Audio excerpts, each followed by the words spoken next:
Então tá, boa noite, pessoal. Iniciamos a nossa aula de hoje, tá? Hoje o nosso tema é sobre representação, tá? Como é que se dão as diferentes espécies de representação, os tipos de representantes, tá? Essa é a nossa temática, a partir do artigo 115, ali do Código Civil, tá? Então, a nossa base legal hoje é do artigo 115 ao 120. Então, nós estamos avançando no nosso estudo do Código, né? Praticamente artigo por artigo, ponto por ponto, que a gente vem estudando. Então, já estamos lá no artigo 115, tá? O tema da representação, tá, gente? Ele é muito importante no âmbito jurídico, tá? Porque nós, na condição de advogados, atuamos muito como representantes, tá?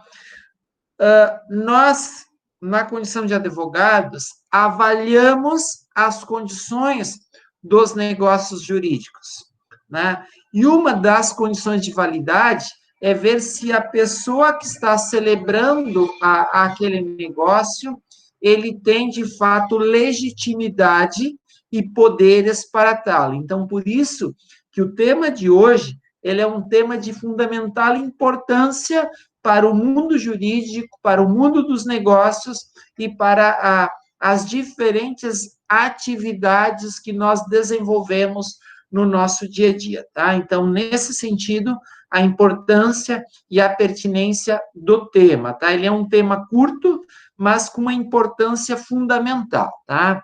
Então, nós vamos compartilhar aqui as telas para que vocês possam acompanhar.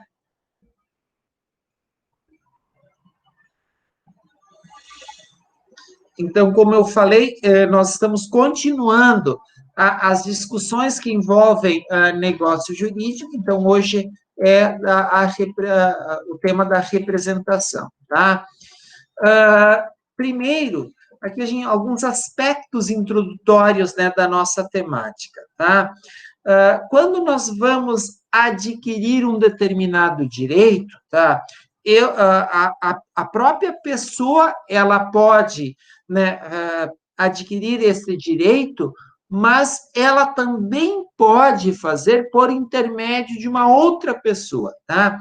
Normalmente, você, na condição de advogado, você vai atuar defendendo os interesses, os direitos de uma outra pessoa, tá? De uma outra pessoa. Então, você, na condição de advogado, atua como representante.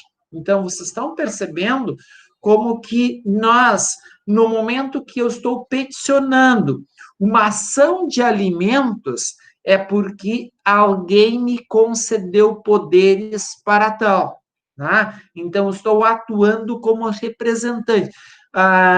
Você vai assinar ou contatar, negociar, é porque você está atuando na condição de representante. Então, por isso que os negócios jurídicos, eles envolvem muito essa questão do representante. Por isso que eu falei para vocês, né, da pertinência, a importância do tema para o mundo jurídico como um todo. Então, quem pratica atos, negócios, em nome de outro, é o representante. Então, por isso, em muitas situações, em boa parte das situações, eu estou praticando atos, né, no escritório. Eu estou cuidando de situações de negócios de pessoas, de outras pessoas. Não são meus negócios, não são meus direitos. Então, por isso que eu atuo em nome de outra pessoa, tá? Então, o representado é a pessoa em nome de quem o representante atua. Então, os meus clientes, só para usar como exemplo, eles são meus representados, tá? Eu sou representante, eu sou procurador. mas não é só apenas no âmbito jurídico. Em todos os negócios, vocês vão perceber que nós temos inúmeras situações que a parte ela não pode se envolver com o negócio, ou não tem tempo, tá? E por isso que ela precisa contratar, tá?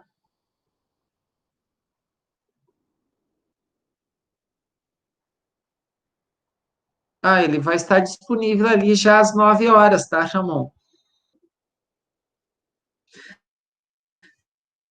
Ah,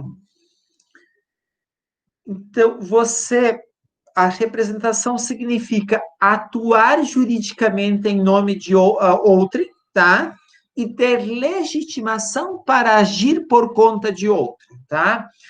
Nós vamos perceber quando a gente estudou lá a questão da capacidade. Estão lembrados do tema da capacidade?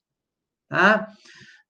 O incapaz, ele consegue responder por conta própria? Não, ele precisa da ajuda de uma outra pessoa. Então, por isso que nós vamos falar aqui que a representação, ela nasce da lei, tá? Vou dar um exemplo. Quem de vocês tem filhos? Se vocês precisarem buscar algum direito em nome dos filhos de vocês, tá? A representação, se os filhos de vocês são menores, a representação que vocês estão fazendo em nome dos filhos, ela nasce da lei, tá? Eu não sei se alguém de vocês é síndico, né, do prédio, né? Se você é síndico e você representa, né, o condomínio, essa representação, ela nasce, né, da lei, tá? Mas também, gente, a representação, ela nasce do contrato.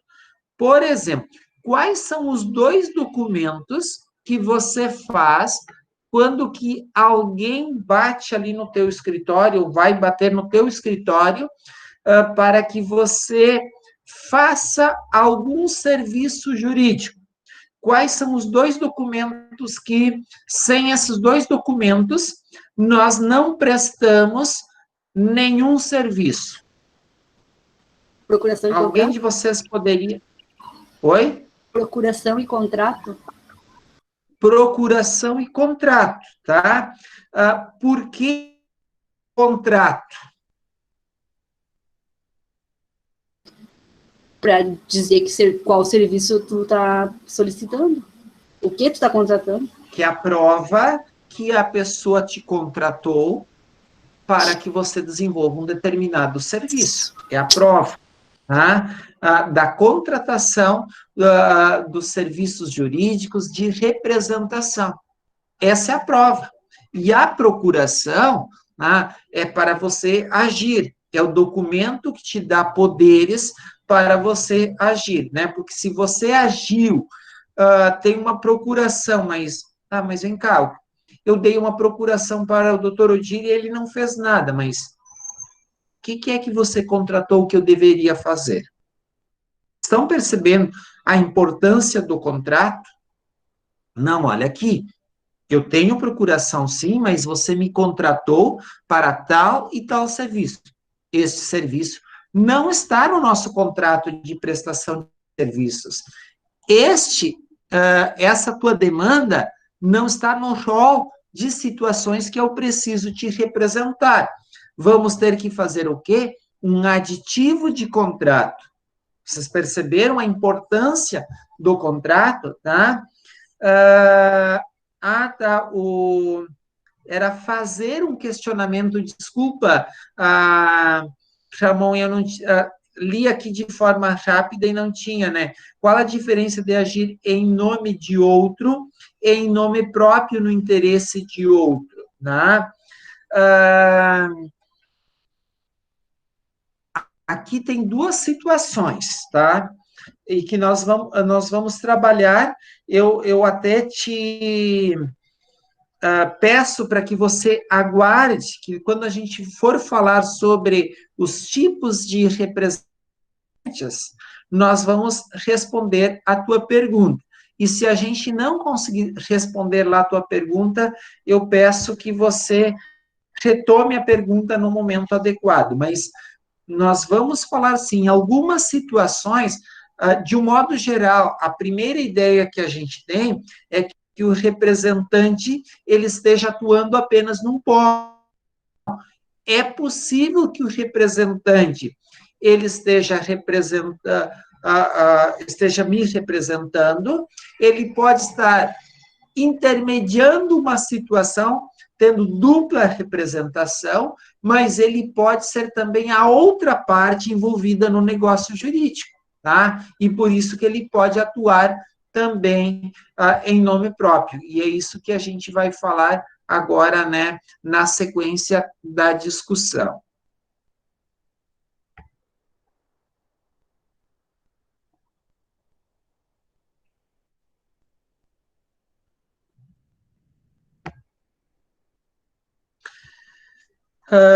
Então, por lei ou por contrato, o fato de alguém, de uma das mães aqui ou um dos pais, buscar alimentos em nome do filho, tá?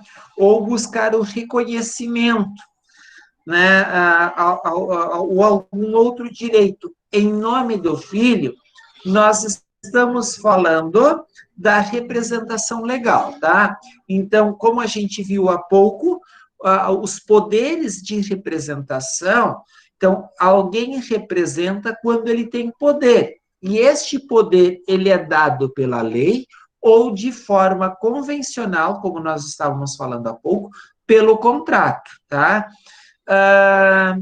Aqui, a representação legal é aquela exercida sempre no interesse do representado, tá? Que é deferida por lei, instituída em razão da necessidade. Vamos dar um exemplo. Quando das pessoas incapazes, tá? Pais, tutores, curadores, tá? Nós estamos falando dessa situação de pessoas incapazes, tá? Eu poderia acrescentar aqui o guardião também. Quando eu falo do guardião, vocês entendem de quem nós estamos falando?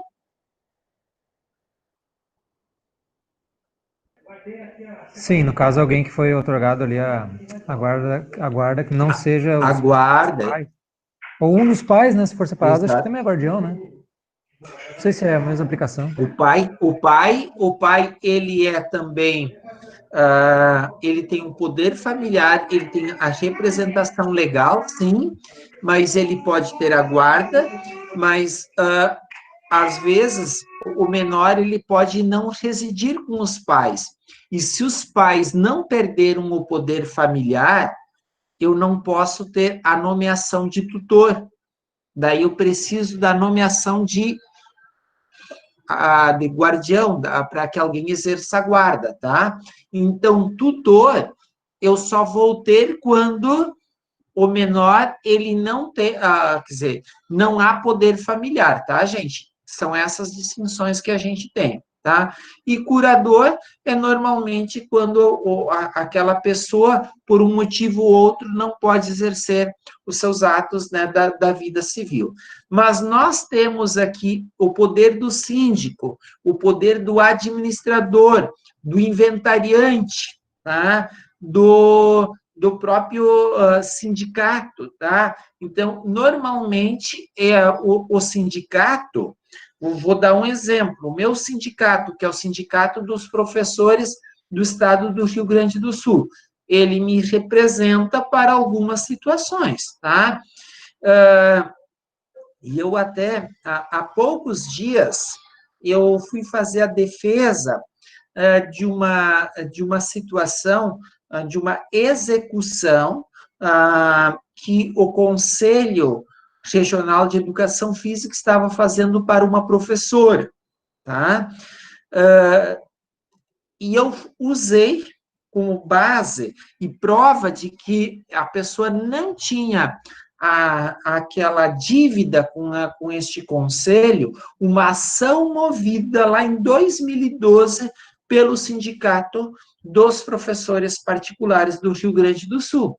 Tá? Então, eu lembrava desta ação, eu via as notícias dessa ação, eu li, né, em algum momento, e quando a pessoa me veio, olha, eu estou com, olha o papel que eu recebi, eu tenho que pagar este valor de anuidades. Eu digo, não, você não precisa pagar. Quando que eu disse que ela não precisava pagar, ela, como assim?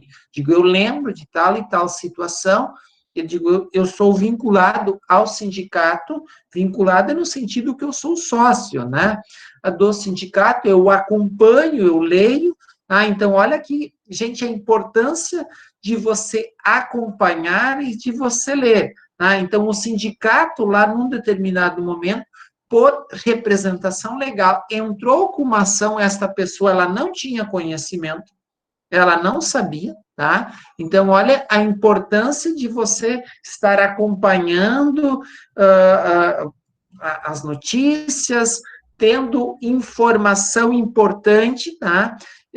Daí, depois, você usa isso a teu favor e a favor dos clientes, tá? Então, todo este pessoal aqui, pais, tutores, o guardião, síndico, administradores, inventariante, sindicatos, eles exercem a representação legal, tá, gente? Eles são representantes legais, o administrador da empresa, o inventariante do espólio, tá? Então, você assina um termo de inventariante, tá? Que é emitido pelo juízo. Se for notabelionato pela escritura pública, você tem a nomeação de inventariante, então são funções que te dão, ou institutos que te dão no que? Poderes para que você represente. No caso, eu, pai, que eu represente meu filho, se eu sou tutor, eu representar algum menor, curador também eu representar alguma pessoa, síndico eu representar aqui, né, o condomínio, administrador representar representar a empresa, tá? Inventariante espólio, sindicato, uma determinada categoria, tá? Alguma dúvida aqui sobre a representação legal, gente? Tudo certo, professor. Tá. Ok. Daí nós temos a representação convencional. Convencional é porque a gente convencionou, a gente contratou. É a mesma situação do termo que nós usamos há pouco, né, a representação por contrato. Meus amigos, na advocacia, tá, e eu tenho colegas aí que eu sei que trabalham como corretores, tem colegas aí que eu sei que trabalham na área contábil, tá? Todas essas nossas atividades que nós desenvolvemos, né, aí nos passa uma procuração, mas a procuração não é o primeiro documento que a gente assina, tá? O primeiro documento que a parte vai assinar com o escritório é sempre o contrato. E como consequência, lá o contrato está descrito que ela vai assinar uma procuração para o desenvolvimento das atividades. Então, por isso que o primeiro documento que você vai assinar com o cliente é sempre o quê? O contrato, aquilo que te dá poderes, que a pessoa contratou para que você representasse ela. Então, por isso, é a representação convencional ou por contrato, né? Então, a procuração, ela é uma consequência daquele documento anterior, como nós falamos aqui, o contrato, tá? Então, permite um terceiro atuar na defesa ou na administração dos interesses do representado. Aquilo que eu falei para vocês, gente. Eu tenho atuado e eu tenho trabalhado tanto na esfera judicial como na extrajudicial. E eu vou dizer mais para vocês. a nossa atuação na condição de advogado, de escritório de advocacia, ela é tanto extrajudicial, e por isso que lá na disciplina da segunda-feira, eu mostrei para vocês os diferentes serviços de foro extrajudicial. Não é por acaso que a disciplina de introdução ao direito mostrou e aponta aquele caminho para vocês, tá? É justamente em função da quantidade de demandas que nós temos, também extrajudicial, tá? Então, esta semana, pelo menos 4 ou 5 situações extrajudicial, nós estamos fechando contratos, acordos, situações de compra e venda, que a gente acaba fechando representando partes, então, por isso que permite um terceiro atuar na defesa. Normalmente, na defesa, eu diria que talvez aqui está incompleto, ou na busca de algum direito, para atuar na defesa e na busca de um direito, ou na administração dos interesses do representado. Então, eu tenho ali algumas empresas que nós atuamos e nós, diferentes situações, o pessoal só nos liga, a gente tem tal demanda, eu preciso que você resolva tal situação, está dentro do contrato, vamos lá e vamos fazer, tá? Então, gente, essa modalidade, então, por que eu falei que primeiro é o contrato? Primeiro é o contrato. Essa modalidade de representação se caracteriza pela outorga de procuração, que é o instrumento de mandato, tá? Então, essa parte, nós não vamos aprofundar aqui do mandato, tá, gente? Porque ele é assunto lá... Deixa eu só mostrar aqui para vocês o artigo 653. 653, tá? Então, aqui, gente, vocês terão, ali adiante, tá? Nas obrigações, tá? Vocês terão mais um assunto para tratar, que é a questão do mandato, tá? Então, opera seu mandato quando alguém recebe de outrem poderes para, em seu nome, praticar atos ou administrar interesses, né? A procuração é o instrumento do mandato, tá, gente? Então, vocês estão percebendo que aquilo que nós estamos fazendo é com base no quê? É com base exatamente na legislação, tá? Então, você atua, e toda a tua atuação... mas por que eu preciso de uma procuração? Por que eu preciso de um contrato? É justamente porque a lei, e não somos nós que atuamos com a lei, que não vamos fazer esses documentos, tá? Olhem aqui, ó. Todas as pessoas capazes são aptas a dar procuração mediante instrumento, tá? Particular, que valerá desde que tenha a assinatura do outorgante, né? Então, todas as capazes são aptas para tal, tá? Então, por isso que é interessante, tá? A gente olhar, tá? Para todas as regras que a gente tem em relação ao mandato, tá? Porque a nossa vida de advogado envolve isso o tempo todo, tá?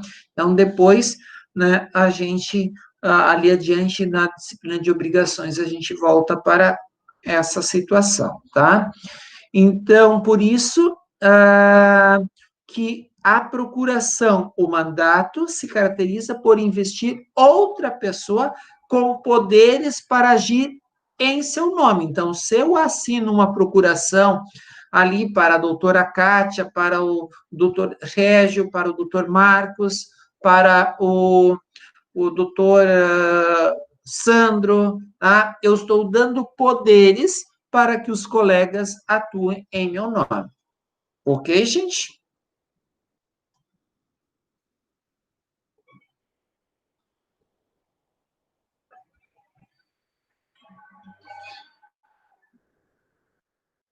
Se nós vimos as espécies de representação, está muito tranquilo, tá? Aqui, as espécies de representantes, tá? De representantes, tá? Então, aqui há 3 espécies de representantes, tá? A legal, tá? Nós já trabalhamos, de certa forma, que ela decorre da lei, ou seja, quem a lei confere poderes para administrar os bens e interesses alheios, tá? Então, pais em relação a filhos menores, tá? Então, está ali no próprio artigo 115, lá no artigo 1634, né? Artigo 1634, tá? Compete a ambos os pais, qualquer que seja a sua situação conjugal, o pleno exercício do poder familiar, que consiste em, quanto aos filhos, tá? Daí aqui está dirigir-lhes, né, a criação e educação, exercer a guarda unilateral ou compartilhada, tá?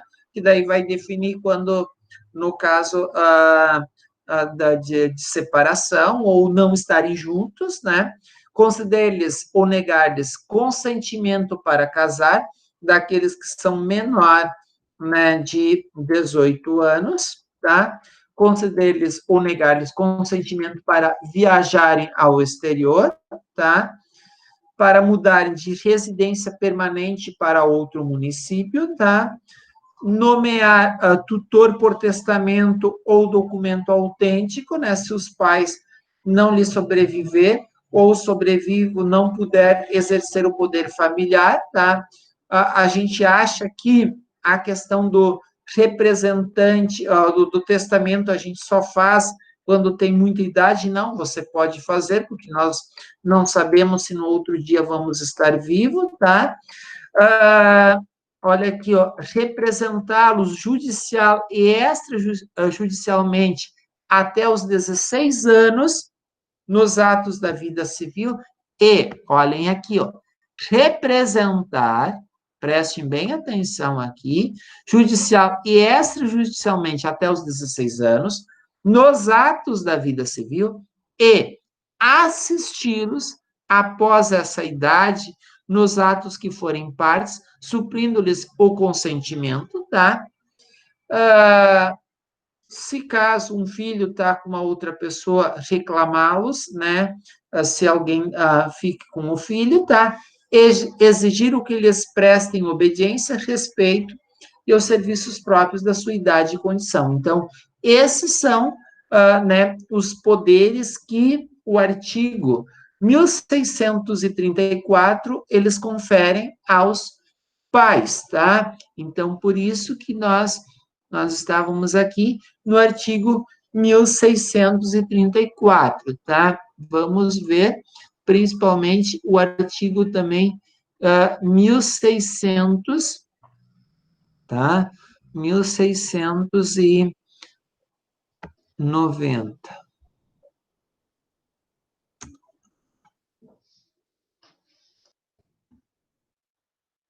Tá?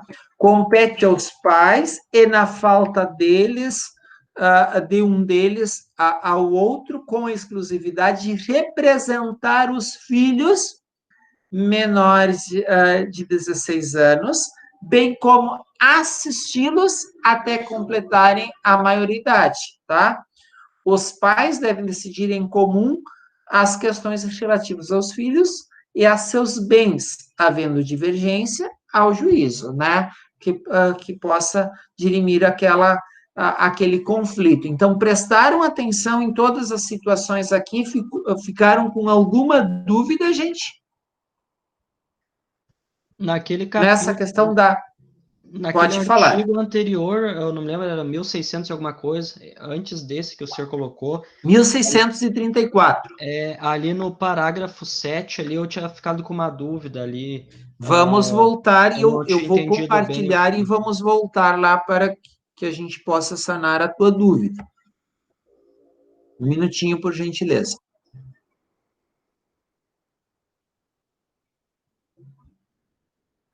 (1634). Este era o artigo que é o inciso 7º, né? É, isso.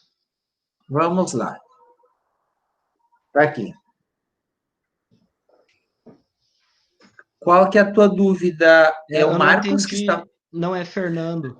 Ah, Fernando, desculpa, Fernando, tá? Eu estou tentando, porque eu estou com a tela compartilhada, não estou enxergando vocês, tá? Eu representá-los judicial e extrajudicialmente, tá? Todas as situações que envolvem eu não sei, né, Fernando, a tua idade, se você tem, me parece que, se você tem filhos... Não, não possui filhos. Tá, mas vamos dizer, Fernando, você, até os 16 anos, você representa teu filho, tá? O teu filho, até os 16 anos, ele não pode assinar. Aham, Você representa para todas as situações, tá bem? aham. Dos 16 aos 18 anos, você precisa fazer o quê? Assisti-lo. Então, teu filho assina, pois é, ele vai fazer um negócio, tá? Ele assina ou ele vai te contratar como, vai me contratar como advogado, teu filho, tá? Ele precisa assinar e você precisa assinar junto. É assisti-lo. Sim. Assistir é nesse sentido. Então, Uhum. quando tem um filho que está nessa idade, 16 e 18, os pais assistem de que forma? Assinando junto, tá? O papel que o pai exerce é da assistência. Aqui, quando menor de 16 anos, o papel é da representação, é o Instituto da Representação e o Instituto da Assistência. Aham, tá, Ficou entendi. claro? Aham, sim, tá bom. Perfeito. Mas muito boa a tua pergunta, tá? Mais alguma outra questão, gente?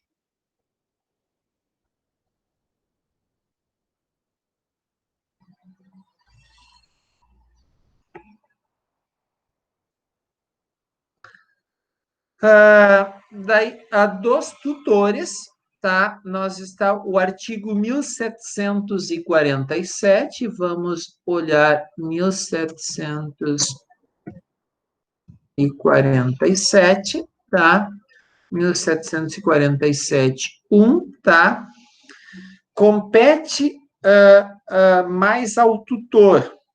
Olhem aqui, mesma situação que a gente tinha lá, tá?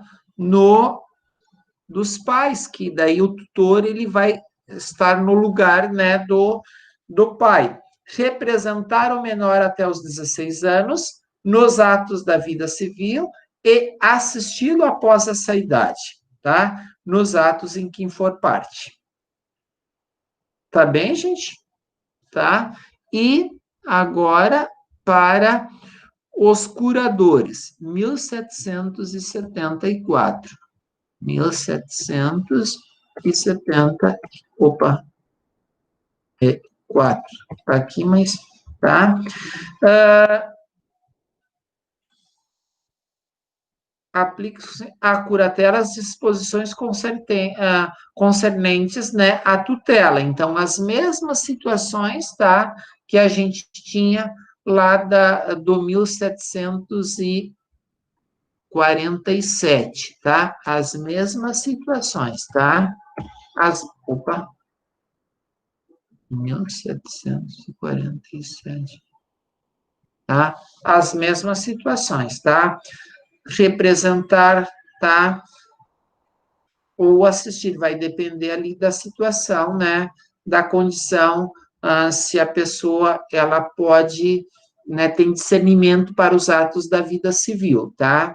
Então, receber, fazer todas as situações que estão aqui descritas no 1747.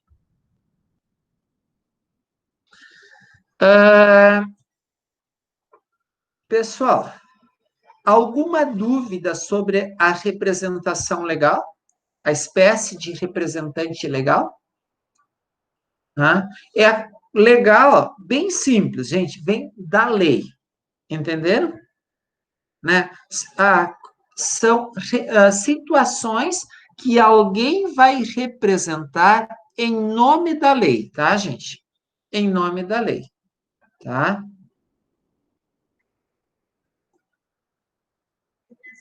Representante daí judicial. Alguém de vocês já foi representante judicial em em algum momento? Alguém já representou com poderes de representação por ordem do juiz? Ô, professor, uma pergunta quanto a isso aí. Fala. Por exemplo, quando é apreendido uma... Pode ser um caça-níquel, que, por exemplo, as máquinas de caça-níquel, quando a gente apreende, ou um objeto, assim, vamos dizer, fora do contexto, que está envolvido em crime e fica apreendido pela autoridade policial, tu ficar como tutor daquele, porque às vezes eles determinam, Não né? Eu acho que não é tutor, o termo é Não é fiel tutor o termo, depositário. mas não é mais ou menos isso que eu quis dizer. Tu fica como fiel depositário, na verdade. Exatamente, responsável por aquele bem, fiel Isso depositário. é Exatamente. uma representação legal. Como é que é o termo ali que o senhor botou? Judicial, né? Deixa eu ver o... Exatamente. Daí você é o responsável. Então, uma coisa, gente, olha aqui, você não é representante, tá? Você não é representante, tá? Porque representante, tá? Representante é quando eu represento uma outra pessoa, tá? Agora, você é responsável pelo guardar aqueles bens, preservar aqueles bens, né? Então, o termo voltado para esta situação é fiel depositário, é um outro instituto. Isso aí, mas é por uma imposição judicial, né? É por uma determinação judicial, sim. Você né, o juiz que determina que você tem que cuidar daqueles bens, né? Tá? Mas não é o Instituto da Representação que nós estamos estudando aqui agora, tá bem?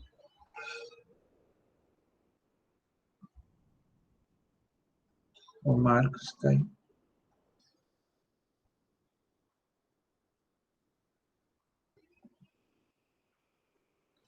Parecia que tu tinha caído aqui, né? Então, ok, tá, Marcos.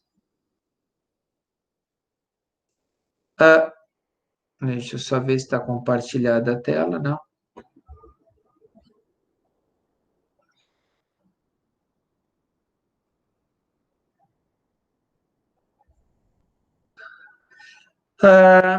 Pessoal, eu atuo como inventariante judicial, tá? E a gente tem os aspectos positivos, mas tem, né, os aspectos negativos também, né, de tu ser inventariante judicial, tá?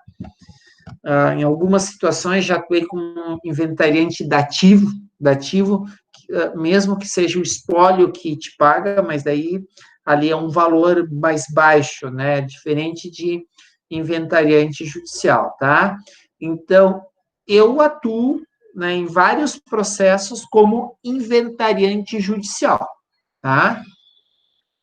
Os poderes de representação daquele espólio me foram conferidos por quem? Por uma determinação judicial. É o juiz que me concedeu tal poder, tá, gente? Então, seguido, as pessoas, e essa situação, digo, olha, não está no rol de poderes para que eu resolva esta situação, tá? E às vezes até tem algumas situações né, incomodação, lá está um bem, ele está causando problema para vizinhos, eu digo, não, essa situação eu não sou responsável, eu posso notificar, e daí eu notifico os herdeiros para verificar aquele problema, né? Mas se eles não vão verificar, aí é uma situação que não me compete, tá? Mas eu notifico, né? Daí qualquer situação ou pendência, outro problema, né, judicial, ó, tá aqui a notificação que eu passei para os herdeiros, eles é que são responsáveis, até porque os poderes que o juiz me dá, eles são limitados para atuar como inventariante judicial, tá? Administrador judicial, tá? Também, né, o administrador judicial, ele é nomeado pelo juiz, tá? Eu não sei se vocês viram hoje, que teve uma ação judicial lá em Rio Pardo, no município, né? A saúde, ela passa lá do município em função dos desvios, né, que estavam acontecendo lá na saúde pública, né, do município. Há um administrador judicial lá na saúde, no hospital, né? Então, há uma intervenção judicial lá na saúde.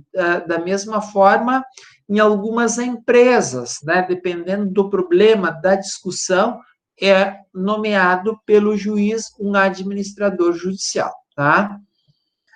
Então, o representante judicial nomeado pelo juiz. Muito tranquilo, né, nesta situação, tá? Alguma dúvida nesse segundo ponto?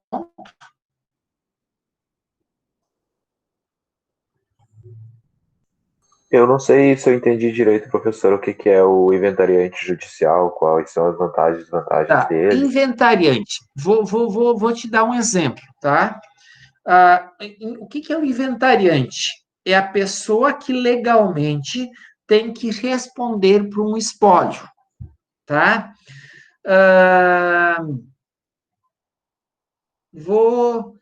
Né? Meu avô faleceu, ele deixou o patrimônio, tá? Meu avô faleceu, deixou o patrimônio, tá? Este patrimônio, ele já, no óbito, os direitos passam para os sucessores. Quem são os sucessores? Ele tinha filhos, então os filhos, tá? Quem é que está administrando este patrimônio? E nós vimos que até a partilha, a efetivação da partilha, os bens pertencentes ao espólio, eles formam uma unidade. E lembro que quando nós estudamos aqui sobre bens, a gente viu que esses bens, tá, eles são os bens pertencentes, né, os direitos à sucessão abertas, nós classificamos como bem imóvel, tá? Então, eles não podem ser partilhados antes, eles precisam, via documento, tá? Ou partilha judicial ou partilha extrajudicial, tá? Então, quem vai lá no banco buscar uma informação? Quem vai juntar os documentos, que é o responsável?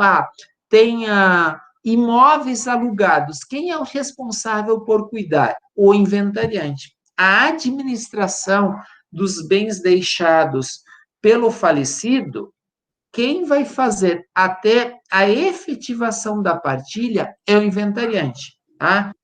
Por exemplo, eu tenho situações que eu sou nomeado inventariante. Em que situações que eu sou nomeado inventariante, tá? Eu vou dar alguns exemplos para vocês, tá? Tem numa situação que a família não se entendeu, tinham diferentes advogados, tá? E um era nomeado inventariante, tá? O juiz nomeava, os outros já começavam a questionar, já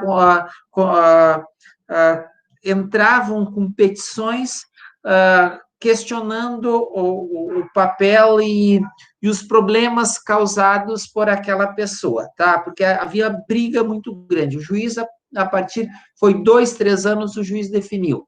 Vou nomear uma outra pessoa para ser inventariante, tá?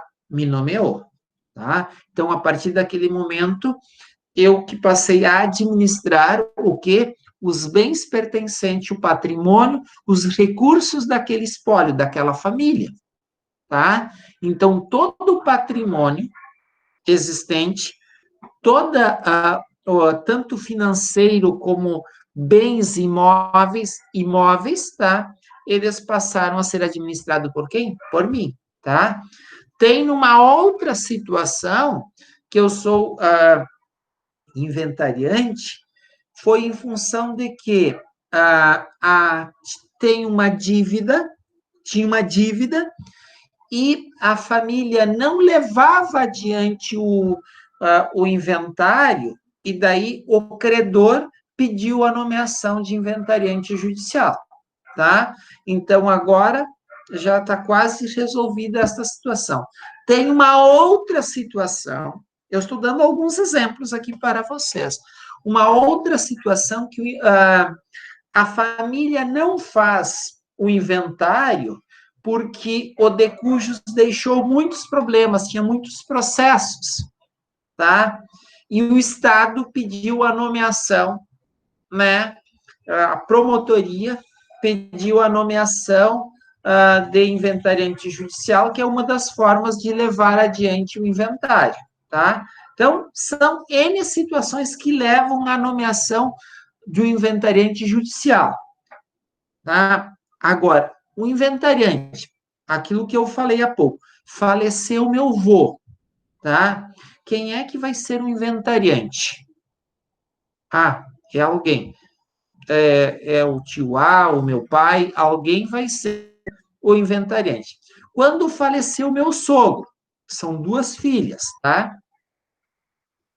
Uma das filhas ficou como inventariante, que foi o caso da minha esposa, para fazer o quê? Os procedimentos, finalizar. Claro que eu que acabei fazendo, mas ela era a inventariante para, se precisasse ir no banco fazer a retirada de algum valor, se precisasse buscar algum documento em algum órgão público, ela representava quem? O espólio, e poderia retirar em nome, né, do espólio esses documentos. Então, do ponto de vista legal, ela era que representava quem? O espólio, tá? Então, sempre que abre uma sucessão, abre-se o processo de inventário, alguém precisa ser nomeado como inventariante. Vou dar um exemplo. Agora, num dos inventários que eu estou cuidando, tá? Num dos inventários, tem 4 falecidos, tá? A partir da abertura da sucessão, 4 pessoas faleceram. E eu preciso fazer o quê, gente? Fazer o inventário dessas 4 pessoas, porque se eu não fizer o inventário dessas 4 pessoas, eu não consigo concluir resolver as questões desse espólio. Então, vocês estão percebendo quanta coisa que envolve uma abertura de sucessão, tá? Então, por exemplo, um dos falecidos, ele faleceu em 1999, tá? Ele era jovem, mas o pai dele tinha falecido em 1993. Ele não tinha CPF. Para que eu fosse na Receita Federal, eu tinha que ter uma procuração assinada por quem? Pelo inventariante, tá? Quem me dá poderes para tal é o inventariante. Eu vou na prefeitura para que eu abra o processo de inventário no juízo. Eu preciso de procuração ou qualquer outra situação, é o inventariante que me dá poderes se eu preciso verificar um bem que não está com o espólio, que está com um terceiro, que a gente precisa resgatar este bem. Teve num inventário que a gente precisava fazer um despejo, que a pessoa continuou morando lá no imóvel, né, e ela alugava e não renovou mais os aluguéis, não pagava e continuou lá no imóvel. Daí a gente precisava fazer aqui uma ação de despejo. Quem assina as procurações? Quem me contratou para fazer a ação de despejo? O inventariante. Tá? Ele que vai ver os recursos para vir pagar. Tá? Então, são todas essas situações. Agora, tem uma situação que a gente precisa fazer uma retificação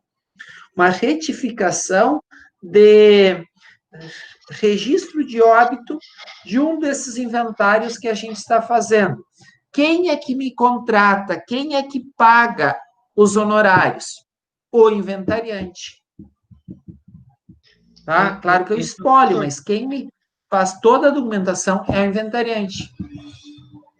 Desculpa, quem é que está me perguntando? Vou sair aqui só para ver a imagem de vocês também.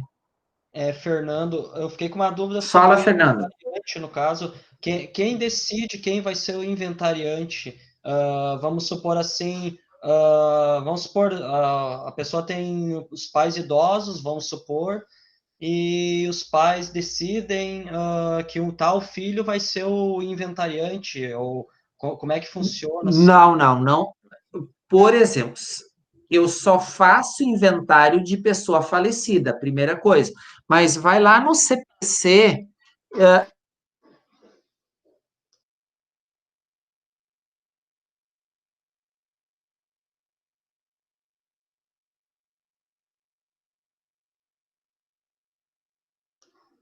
nomeação do inventariante, tá? Deixa eu ver CPC, só um minutinho. Eu não sei, é ali pelo artigo 610, tá?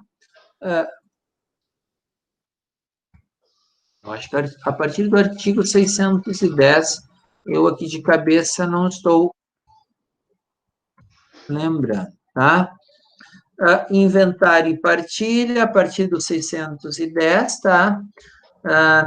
Opa, não tem identidade, tá ok, 616, do inventariante, tá? 617, tá? O artigo, posso compartilhar aqui com vocês, tá? Opa, onde é que tá? Aqui. Posso compartilhar.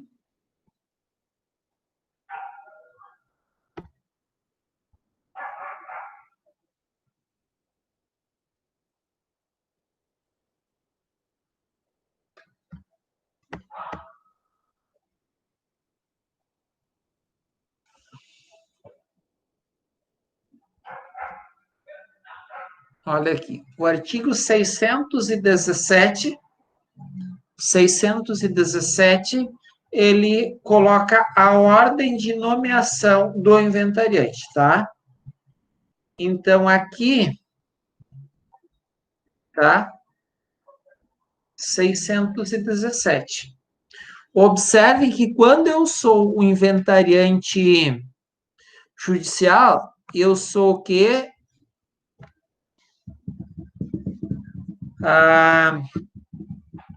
Eu estou aí, sou o sétimo, tá? Na lista.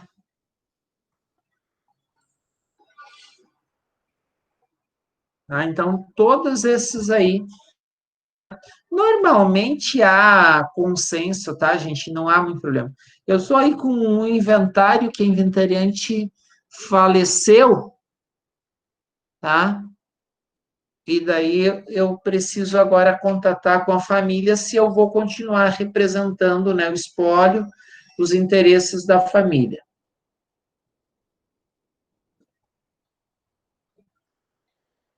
Tá?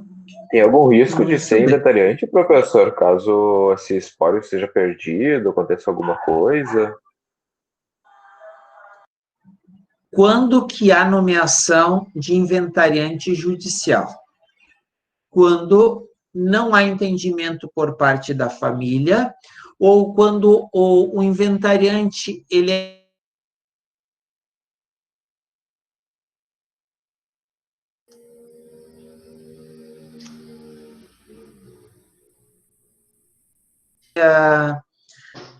retirado do cargo, removido do cargo, remoção, este é o termo, a remoção do cargo de inventariante, tá?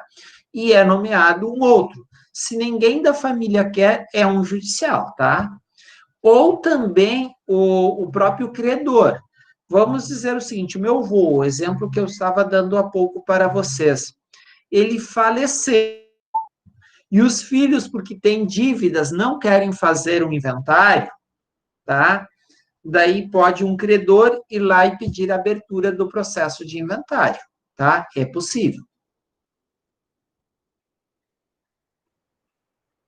Desculpa, eu não sei se eu respondi a pergunta do... Agora, A do assim, pela voz... A do Fernando ficou claro, ali sobre quem é o inventariante ali. Sim, tá. Mas a última pergunta agora, eu assim, não identifiquei quem foi o colega que fez. Fui eu, professor. Respondeu sim. Vai, ok, Matheus, então tá beleza, tá? Convencional, tá, gente? Então, agora a gente vai para a parte, né, do representante convencional. Eu, né, assino contratos quase que todos os dias, tá, gente? Então, automaticamente, eu recebo mandato, né, quase que todos os dias. Tem algumas situações que ele é tácito, tá? Sim. Tem algumas situações que ele é verbal? Sim. Mas eu vou dizer assim, pouquíssimas vezes. Normalmente, tá? Ele é expresso e ele é escrito, tá, gente? Então, tá lá no artigo 656, tá? 656. O mandato, ele pode ser expresso ou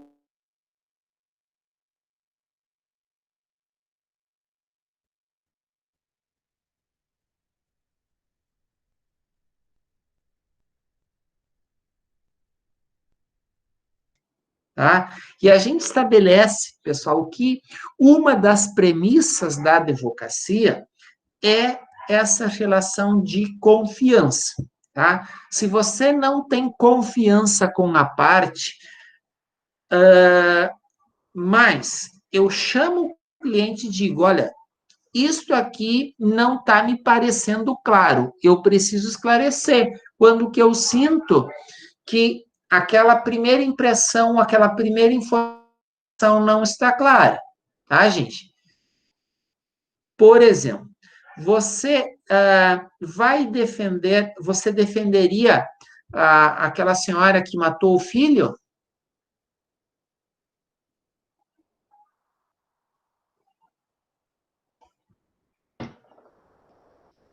Não, eu não Ninguém de tenho vocês ciência desse defenderia? caso aí. Tá?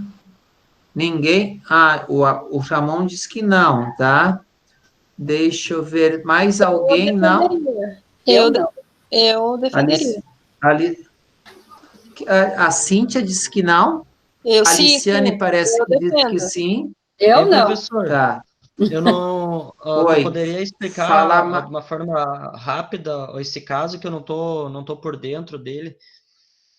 Eu até estou acompanhando porque é lá na minha cidade natal, né? Então, é lá na minha cidade natal, tá? Lá teve uma criança sumiu durante 10 dias, né? E desde o princípio, tá, se suspeitava, embora o histórico não mostre nenhum caso de violência ou comprometimento na situação da mãe, tá? Eu estou vendo aqui que alguns advogados aqui não defenderiam, tá? Eu vou dizer para vocês a primeira coisa, tá? Eu vou até abrir aqui para que a gente possa se enxergar, tá? Primeira situação. eu não teria nenhum problema em defendê-la. Nenhum problema. Desde que ela me falasse o quê? A verdade. Ela precisa me esclarecer as situações, tá? Então, para que eu pudesse defendê-lo e ter, assim, pensar, e daí a gente definir uma estratégia de defesa, tá? Primeira situação, os colegas que vão defender, gente, os colegas, eu tenho, assim, o maior respeito, o maior apreço por esses colegas. E vou dizer por quê, gente, tá? Olha, não tenho aqui a Constituição aberta. Eu vou abrir a Constituição e eu vou explicar para vocês, a partir do artigo 130 e... Opa, eu botei aqui uma situação. Ctrl F. Aqui é Constituição. Ctrl C. Tá? Eu vou explicar para vocês por que eu defenderia e tenho um maior apreço pelos colegas que vão defender. Tá? Artigo 133. Não sei se alguém já abriu ali o artigo 133 da Constituição.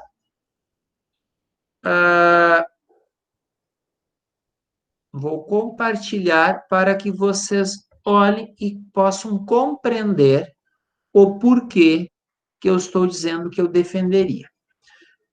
Leram? O advogado é indispensável à administração da justiça. Ponto. Voltamos aqui para a nossa aula. Se você é indispensável, não há justiça sem advogado. Não é possível um processo justo. Ou, melhor, até se você... ninguém é favorável àquilo que aquela senhora fez. E o fato de você defender não é porque você é conivente com aquela situação. Tá? É exatamente aquilo que vocês colocaram aqui. Ela só pode ser presa se alguém for advogado. Não, ela foi presa e não tinha advogado, tá? Ela foi presa aqui, eu estou respondendo a partir... sim, condenada, tá? Exatamente, tá? Profissionalmente, eu defenderia, tá? Eu vou dizer para vocês o seguinte, eu ia defender e eu ia tentar que ela não fosse condenada.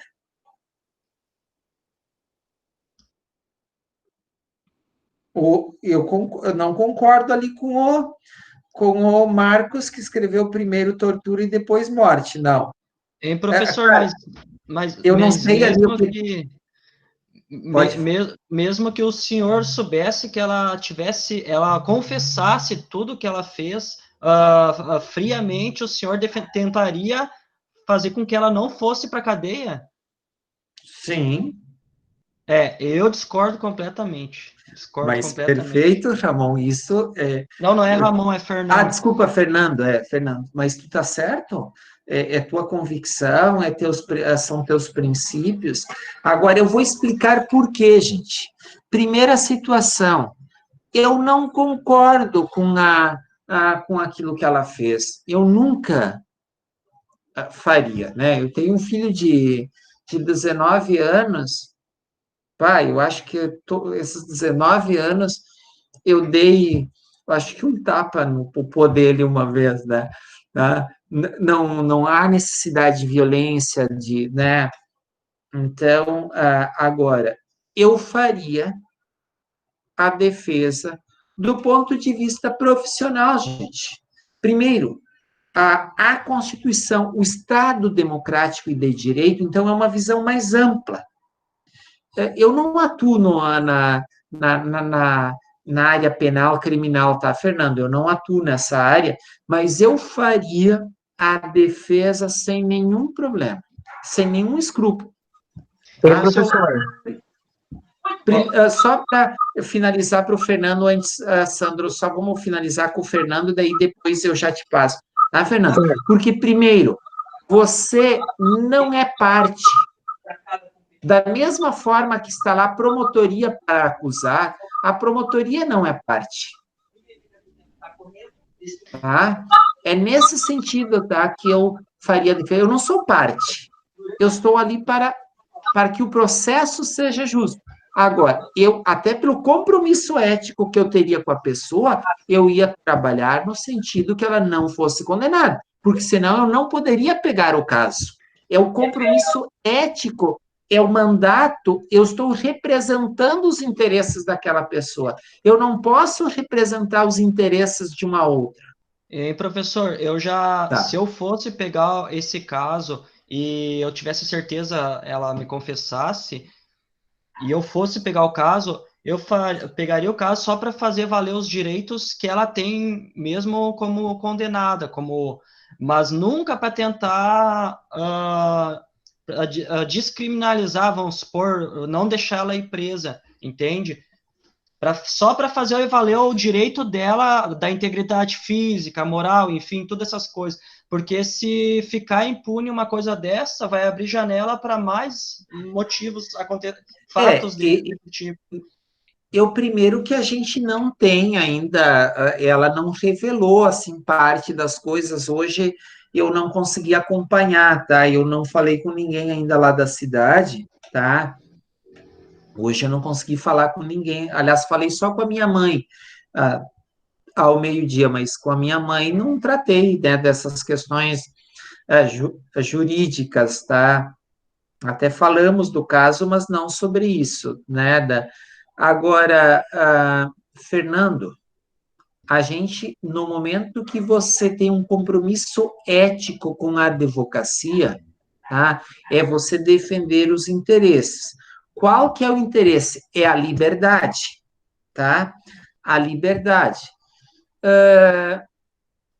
Eu até entendo que vocês estão no início aqui do curso, muitos de vocês, alguns um pouco mais avançados, mas a partir do momento que você compreende que você, advogado, não é parte, e até vocês viram que hoje foi preso o procurador do município lá de Rio Pardo, porque ele é parte do crime, da quadrilha, ele fazia parte.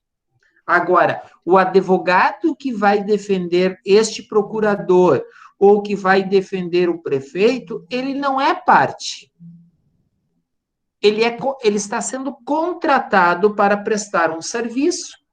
Então, se a gente é essencial para que as tutelas sejam justas, eu não posso aqui contratar, Fernando, tu me contrata para fazer um serviço, e eu vou dizer o seguinte, olha, mas tu vê, eu acho que, né, a gente já perdeu. Não, eu vou fazer de tudo para que o teu prejuízo, mesmo você sendo o culpado, seja o menor possível, porque é o compromisso que eu tenho com a tua defesa, com o teu interesse, tá? Para que a tutela ela seja justa. Porque se eu, na condição de advogado, eu não tenho um compromisso em te defender, eu não posso te defender. Tá? É nesse sentido, não é que eu seja conivente, muito pelo contrário, tá, gente? Eu não sou conivente com esse tipo de situação e tenho, assim, um maior apreço pelos colegas advogados. Mas, eu não sei se vocês perceberam que aquele colega advogado que assumiu, ele acha que num primeiro momento, eu nem sei se tem recurso financeiro envolvido naquela situação. Agora, por que eu, na condição de advogado, assumo aquela situação? Pegar Pessoal, nome? exato, é muito mais pelo nome que você vai construir no meio jurídico. Meus amigos, esta pessoa já está condenada. Ela já está condenada. Agora, você imagine você reverter esta situação. Da mesma forma, o presidente Bolsonaro, ele quer saber até hoje por que tinham 3 ou 4 advogados querendo defender aquele louco lá que deu a facada nele. Meus amigos, é nome, é espaço que você tem, você chega e diz o seguinte, olha, eu defendi fulano, e naquele processo a gente conseguiu reverter, praticamente quase reverter a situação. Olha o nome que você está construindo no meio jurídico. Você escolheu uma área, você escolheu para atuar na área penal, e quanto mais pessoas e mais casos complexos você defender, mais nome você vai construindo no meio jurídico, tá? Então, esse tipo de situação, tá? Por exemplo, o pai do menino Bernardo, para alguém pegar o caso dele por menos de 30, 50 mil, ninguém olhava o processo. Então, vocês estão percebendo, quando você tem um nome construído numa área, né? E por que ele pegou o doutor Jacques, agora me fugiu o nome dele, que é um penalista conhecido, se alguém lembrar, pode trazer aqui, tá? Mas é justamente você construir um nome, você vai defender. Quando tem as situações mais emblemáticas, as pessoas vão te contratar. E o preço que você vai fixar no contrato também está vinculado ao teu nome que você tem construído na sociedade. Tá? Eu tenho o Sandro, vou ver se o Fernando ele já fechou, e depois o Ramon, tá? Vai, Fernando, tem mais alguma coisa? Você pode discordar, não há nenhum... Eu tenho muita coisa para discordar, mas eu vou deixar espaço para os colegas, mas eu discordo muito do senhor. Mas tem todo o direito, não há nenhum problema, tá, Fernando? Isso faz parte, né? E isto é Estado democrático e de direito, tá? Deixa eu ver aqui o Sandro, que tinha pedido a palavra antes. Professor, não, só é colocar que dentro dessa questão envolvendo defender ou não, eu penso que, antes de qualquer coisa, o advogado, nesse caso, ele é um, entre aspas, tá, fiscalizador do devido processo legal. Exato. E tem muitas pessoas envolvidas num caso como esse. Existe o Estado como ente acusador, existe o interesse de quem, nesse caso, é acusada, e que nem o senhor falou, assim, ó, ela está condenada, digamos, se for provado que ela realmente cometeu isso.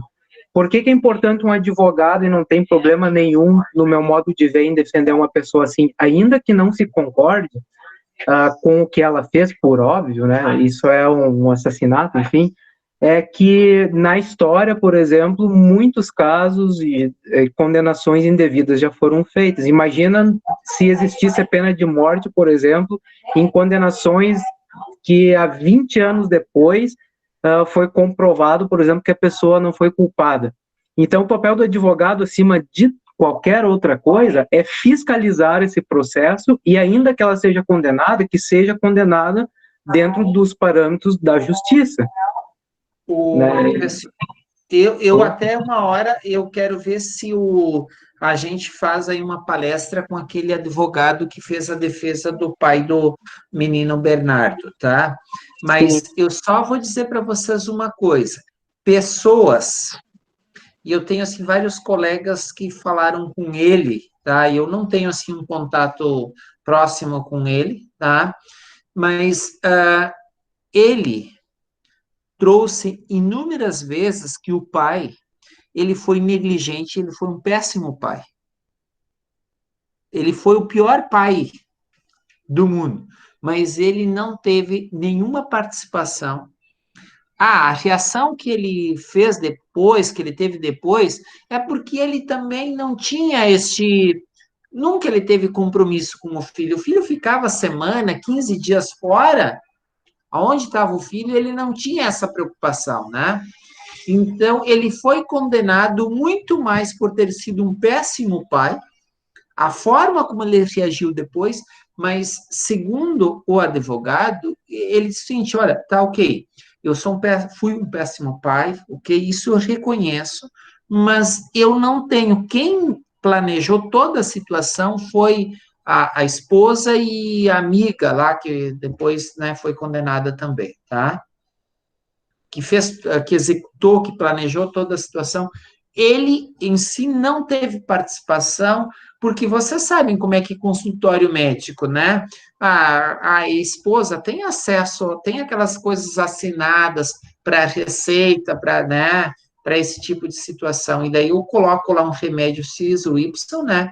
E daí fica o problema, né? E nesse sentido, ele teve, assim, do ponto de vista fático, ele não participou do crime, ele foi negligente. Nesse sentido, não se nega. O Sandro, não sei se está tranquila a tua, né, se quer colocar mais alguma situação, para a gente só passar para o Ramon, tá? Tá, é isso aí, professora. Pode passar adiante, né? Tá ok. Ramon, tua vez. Eu só ia perguntar para o senhor se, no caso de algum, sabe, da pessoa não conseguir nenhum advogado que queira assumir aquela causa, ou queira um valor estapafúrdio, 30, 40 mil, ele pode optar pela Defensoria Pública, mesmo ele tendo condições? Não, daí a Defensoria Pública, nos processos criminais, eu já vou dizer para vocês o seguinte, é de praxe o juízo intimar a parte, ele não constituindo advogado, fazer, né, informar a Defensoria Pública, tá? Então, não sei se alguém de vocês já atuou em alguma vara criminal, tá? Mas é de praxe, não constituindo advogado, né, intimar a Defensoria Pública, tá?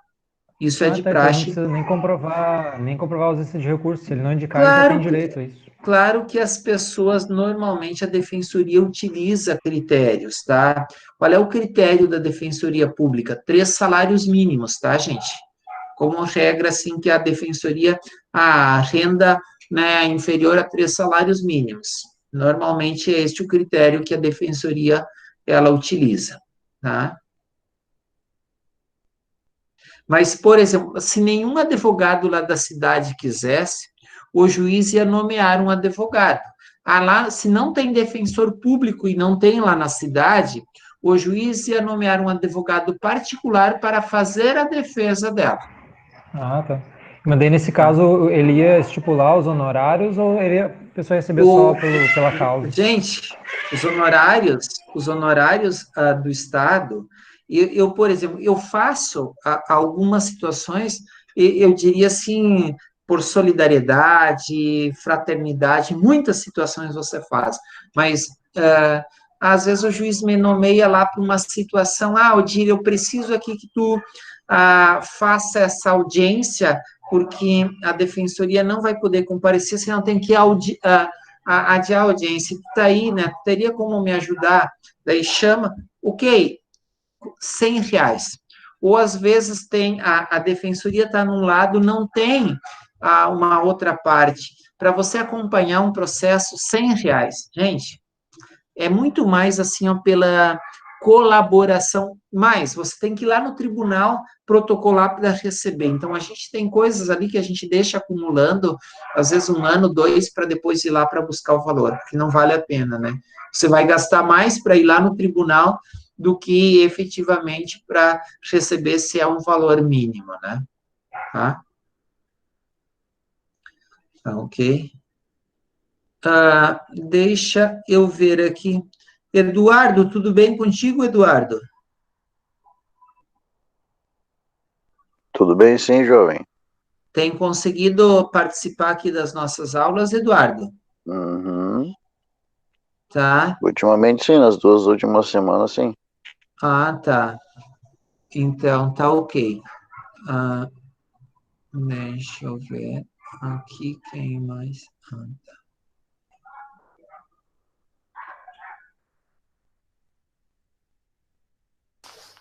Professor, Fala. eu tenho uma dúvida. Olha só, digamos que o juiz me nomeou a defender uma pessoa. Sim. Eu tenho a opção de dizer não? Tem opção. Tá. Tem opção, sim. Eu vou dizer por que eu não digo não, né? Na boa parte das situações. Porque o que acontece? Se você colabora com aquele juízo, você sempre precisa bater lá nos gabinetes. Daí você imaginou que você sempre disse não, e daí quando você disse sim àquele juízo, A forma como eles vão olhar para as tuas coisas, para as tuas demandas, é com outro olhar. É um olhar, não, este advogado, sempre que a gente precisou, ele colaborou. Está me entendendo? Então, não é pelo aspecto financeiro é para construir uma boa relação lá com aquele juízo, e às vezes é o juízo que tu mais atua, tá? Então, é nesse sentido. Porque você precisa muito também lá, e daí você colaborou. Então, quando o pessoal vai analisar, o Odir pediu aqui uma prioridade. O Odir sempre nos atendeu. O Odir sempre está nos ajudando. Não é que eu vou pedir a favor ou uma situação extra, não. É uma prioridade lá, uma situação de urgência. É nesse sentido. Quando é show, né? Normal. Exatamente, Marcos, tá? Exatamente. Tá. Deixa eu só ver aqui. Vamos finalizar a nossa aula, tá, gente? Aqui para a gente avançar. Vou compartilhar a tela para a gente finalizar. Então, quais são as regras, tá, gente? Então, agora a gente vai olhar um pouquinho aqui das regras da representação, tá? A manifestação de vontade pelo representante nos limites de seus poderes produz efeitos em relação ao representado. Meus amigos, tá? Quais são alguns cuidados eu preciso manifestar a vontade dos meus representados, ok? Como é que eu faço para eu ter a tranquilidade que eu fiz, tomei uma decisão, mas o meu representado ele está sempre ciente, por escrito, assinado. Então, eu sempre faço e tomo a ciência ou a anuência de fechar um acordo, eu preciso que tu me confirme. Daí, mas nós falamos há pouco, eu já te confirmei falando por telefone, mas eu preciso que tu confirme, expresse a anuência. Entenderam, gente? Daí você dorme tranquilo, você não tem problemas, tá? Então, o representante, ele atua em nome do representado, devendo agir na conformidade dos poderes recebidos, tá? Eu não posso ultrapassar os limites, porque se eu ultrapassar os limites, haverá o quê? Excesso de poder. E daí o que eu posso ser? Responsabilizado. E eu não quero em nenhum momento ser o quê? Responsabilizado. Então, se eu me excedi, eu tomei uma decisão da qual eu não tinha poder, o meu representado, ele pode fazer o quê? Me responsabilizar e entrar em juízo buscando esta reparação. Por isso aqui o artigo 118, ele diz o seguinte: o representante é obrigado a provar às pessoas com quem trata, em nome do representado, a sua qualidade de extensão. Gente, aonde é que está isso? Lá no artigo, na procuração, e daí a gente vai aqui no CPC, no artigo 105, tá? No artigo 105, tá? Olhem aqui, gente.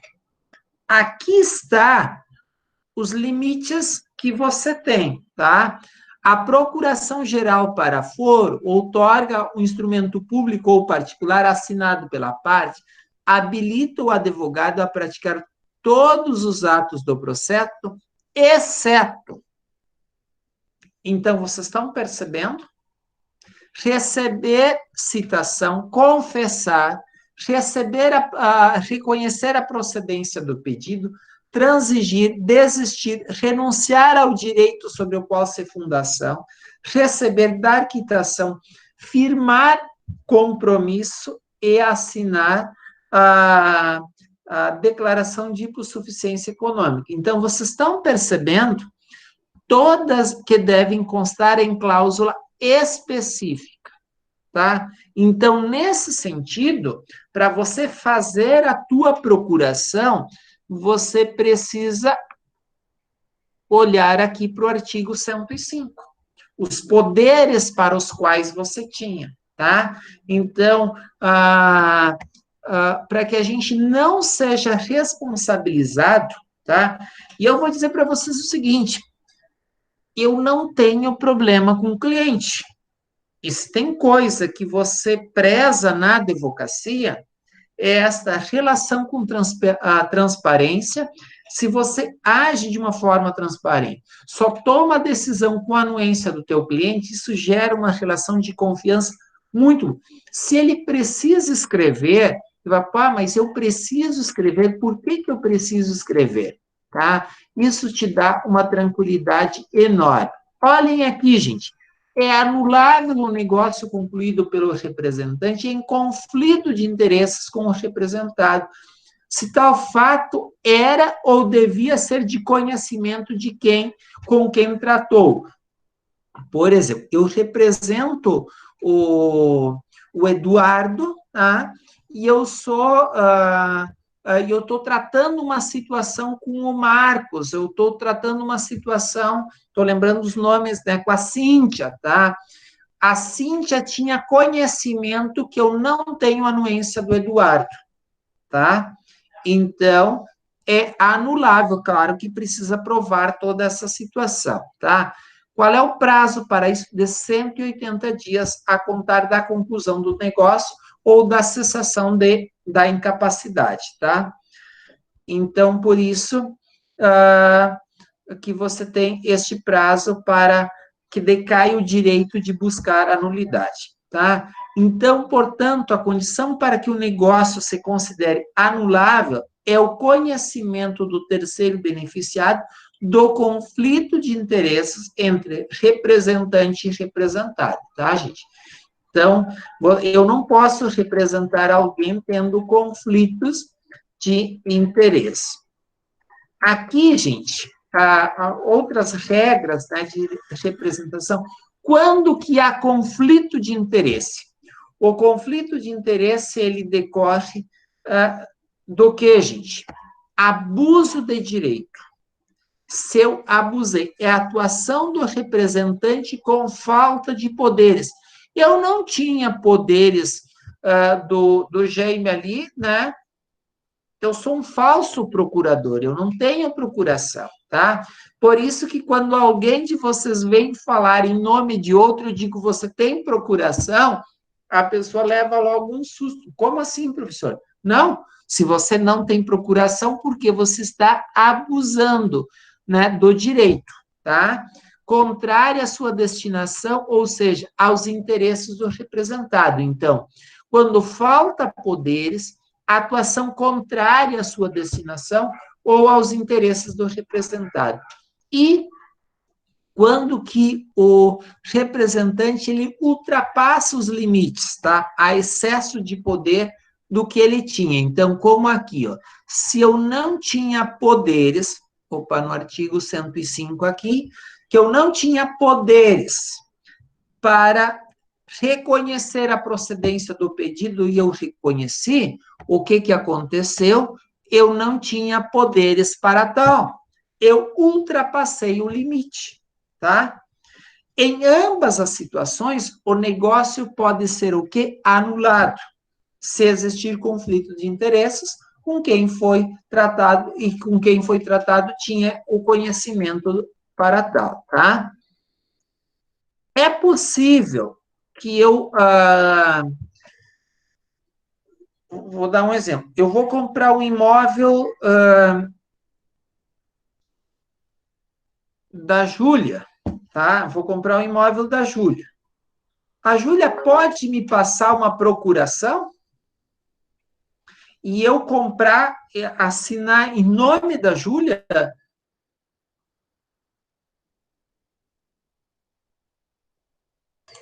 Não. É possível, sim. Olha aqui, gente, artigo 117.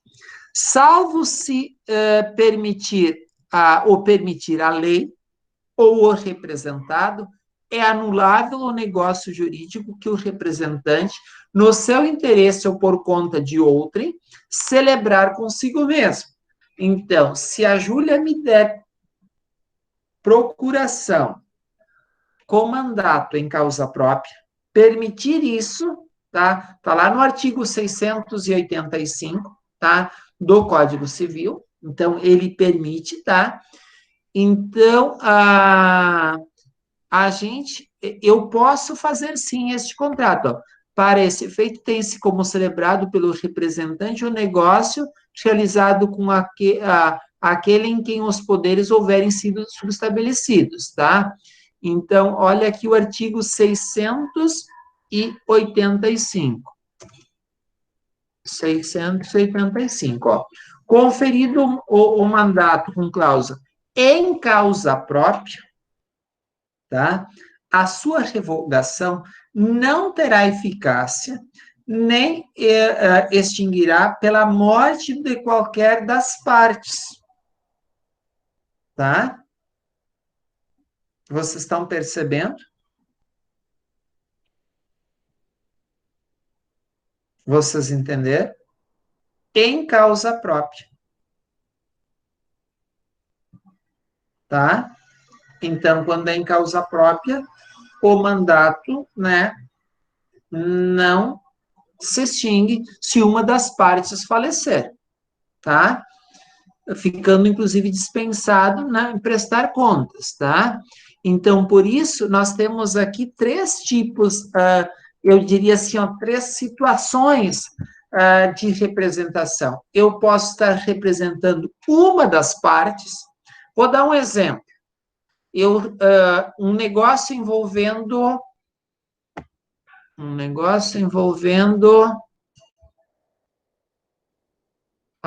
o Bruno e a Carla, tá? Um negócio envolvendo o Bruno e a Carla, tá?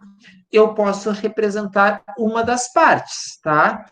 Eu, por exemplo, represento o Bruno, tá? Então, vou atuar em nome do Bruno, que é quem eu represento, tá? Então, por isso, a característica que o representante atua em nome de apenas uma das partes, ok? Mas pode ocorrer que eu sou procurador do Bruno e também sou procurador da Carla. E tem um negócio que envolve os dois. Eu posso resolver a situação sendo eu o único representante. Isso eu tenho feito em muitas situações, tá, gente? São empresas que eu represento elas, e elas têm negócio também, né, entre elas, e deu um problema, eu vou lá e acabo resolvendo, tá? Então, professor, Oi. Quanto a essa questão da representação aí, tá? Deu um caso com um colega lá, por exemplo, tá? Que nem a gente contribui por mês para um determinado advogado militar aí, né? E ele defende vários colegas nossos perante a JME, no caso, um exemplo, né? Sim. Aí, só que eu já vi acontecer, tá? Só que eu não sei o desfecho porque não acompanhei. Mas, por exemplo, deu uma situação lá entre dois colegas, tá? Onde um, sei lá, denunciou o outro e daí ambos iam precisar do advogado e os dois eram representados pelo mesmo. Nesse caso, o advogado ele vai ter que escolher um para defender ou ele não pode defender ninguém? Como é que fica essa situação? Nesta situação, ele vai ter que optar por um, tá? Ele não vai poder, porque se é uma situação litigiosa, eu não posso representar as duas partes quando há litígio, tá? Eu só posso representar as duas partes quando há consenso, né? Entendi. Quando há litígio. Sim, ali é uma questão. uma questão até administrativa, possivelmente criminal, né? Mas tudo bem, essa Até questão pelo o nosso código de ética da advocacia, tá? Eu só posso representar as duas partes em situações de consenso, de acordo. Tá? Só o senhor tem como explicar de novo essa questão ali do imóvel ali, que se a pessoa ia comprar, não sei o que, essa parte ele não consegui entender ali. Depois diz que não precisa restituir os bens ali. Eu estava falando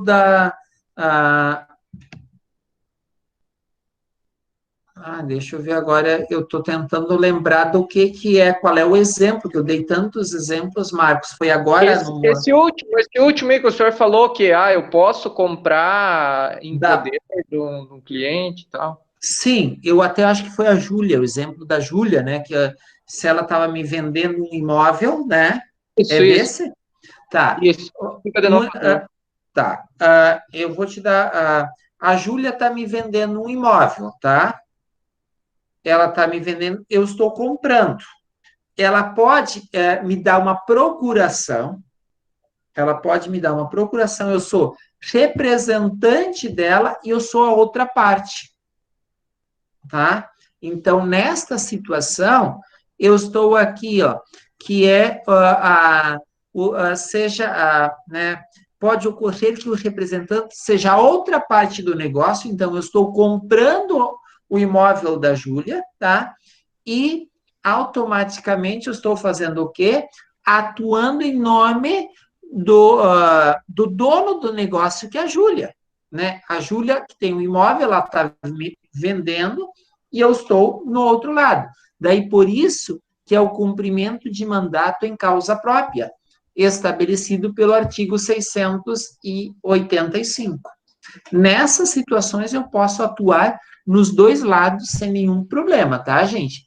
Eu vou dizer para vocês que é muito comum, e eu faço isso, gente, em inúmeras situações, quando você vai fazer um negócio, tá? Você vai fazer um negócio e você não tem você não quer mais envolver a outra parte. Você quer tirar ela do negócio, você não quer que ela participe mais da situação, que ela não se envolva mais, tá? Vou dar um exemplo. O Matheus, tá? Ele está fazendo um negócio com o Rovan, tá? Mas eu não quero que o Matheus participe mais, tá? Então, o que eu vou sugerir? Que o Matheus dê uma procuração em causa própria para que o Rovan ele faça o quê? A transferência do imóvel para o nome dele. Então, lá no tabelionato, no dia da assinatura, não vai estar os dois lá presentes, vai estar somente o Rovan. Ele vai lá, vai assinar, ou seja, ele assina como vendedor e como comprador. Vocês estão percebendo? Por isso, o mandato em causa própria. Mas e por isso através de procuração, daí? Oi? Procuração, exato. Procuração pública, tá, Marcos? Sim, mas daí, questão de valores e coisas, isso tudo tem que ser previamente acertado em contrato antes da procuração, porque a pessoa pode ludibriar e tal, né? Perfeito, exatamente. Mas aí é com finalidade específica, tá, Marcos? E a questão dos prazos dessas procurações, hein? O prazo da procuração... 180 dias, acho que ou 6 meses, não? Não, eu tenho 180 dias, tá? Não há, num primeiro momento, eu não posso ter uma procuração, eu tenho aí um período que eu tenho que fazer, mas eu vou dizer para vocês o seguinte, eu tenho uma procuração que eu atuo num negócio aí, vocês sabem desde que ano? Desde 1999. Tá? Desde 1999, eu tenho uma procuração, eu vou lá, tiro o quê? Uma cópia atualizada, porque significa que ela não foi revogada. Eu tenho uma procuração pública, que eu cuido de uma situação desde 1999. Eu só preciso, por exemplo, esses dias eu fui na Caixa, tá? Eu, antes de ir para lá, eu já fui com uma cópia atualizada, porque eu sabia que eu precisava atualizar, tá? Então, eu só atualizo. Procuração pública, enquanto a pessoa estiver viva,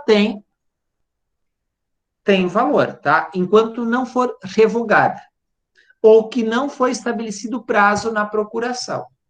Enquanto a pessoa estiver viva, faleceu, tem uma outra situação, a pessoa faleceu, tinha já uns 10 anos a procuração, Mas no momento que ela faleceu, não tenho mais poderes para tal. nesse caso é só pedir para fazer uma cópia atualizada, hein? É só tu chegar lá no tabelionato onde foi feita a procuração, eu quero uma cópia atualizada e dá o número da procuração, nem preciso levar o documento. Sim. Tá?